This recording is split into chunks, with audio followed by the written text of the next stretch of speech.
Is a memory exercise for me. Yesterday we had a teacher town hall, and I was standing there, and I took questions from amazing teachers. I'm going to guess if I can remember your name. Todd, Flint, Michigan. Yes. Yes. Yeah. That's history, the years of video games.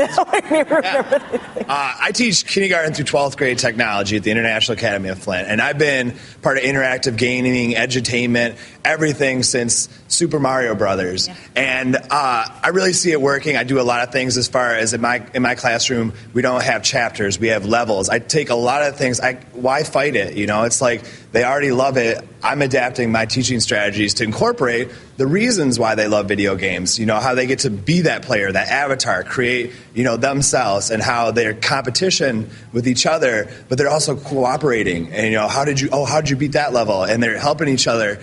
So I bring all that stuff, and I do this in the classroom. But here's my question, is I have these really, you know, those kind of games, they're very graphic intense, you know, very focused. My problem is with state-dependent learning. When I try to transfer that knowledge onto a test that is paper, you know, little Todd, he does it, he knows it when we're playing the game, but then when I get that piece of paper, somehow he can't do the fractions. I'm like trying to tell him. That's like, a great observation. It's the same thing. You just did that. Well, but this isn't fun. And I struggle because I'm not going to stop teaching. It works great. I feel like they're learning it, but I have to prove that on an assessment that he knows how to do fractions.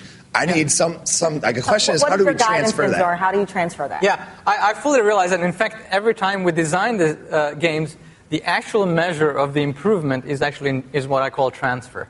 Namely, how can this transfer onto real problems? Some of them are actually written tests, but more importantly, how does it transfer to life?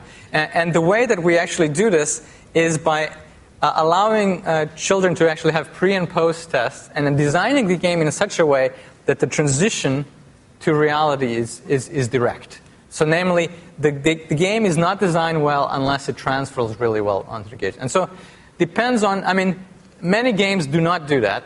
Designing games for that particular purpose takes more time and more effort, and it requires more data to feedback into that particular process. But that's exactly what we're doing.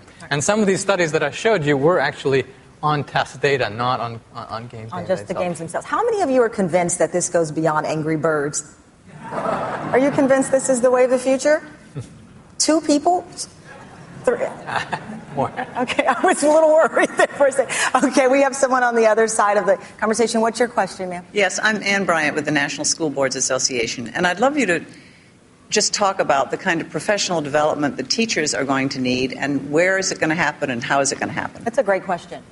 Yeah, I think it can actually happen as teachers start using these things in the classroom. For example,